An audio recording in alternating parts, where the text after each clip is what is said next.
Everyone, welcome back. So, Invincible season 4 episode 4 recap. Mark goes to hell at the worst time.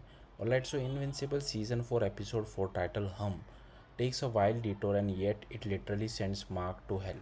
After 3 episodes packed with setup, new villains like Dinosaurus and Universa, the looming thread of drag, and the build up to the Viltrumite war, this episode hits pause on all of that.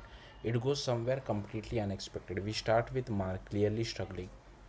He shows up at art shop, overwhelmed with guilt, basically admitting he's becoming like the Omni-Man. He even tries to give up his suit. Art tells him he doesn't have to wear it and reveals a new version of his classic yellow and blue suit.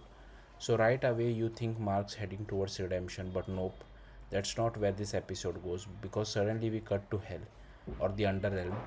Damian Darkblood is back along with his sister Domina, fighting a powerful lava like warrior named Volcanica. She is after a mysterious artifact called the VL, which could bring hell to Earth. The fight goes badly, Domina is killed, Damien is defeated, and things are looking grim.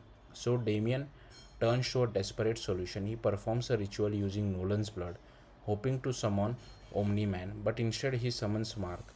Now Mark is completely confused, stuck in hell, and immediately assumes Satan is the enemy because yeah, who wouldn't? But here's where things get weird. Damien explains that everything humans believe about hell is basically wrong. Satan isn't the villain we think he is, and apparently humans even exist because of him. It's a very unexpected direction for the show. At first, Mark refuses to help. He's already in a dark place mentally and doesn't want to hurt anyone anymore.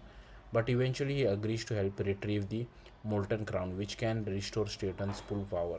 And honestly, this leads to one of the most entertaining parts of the episode.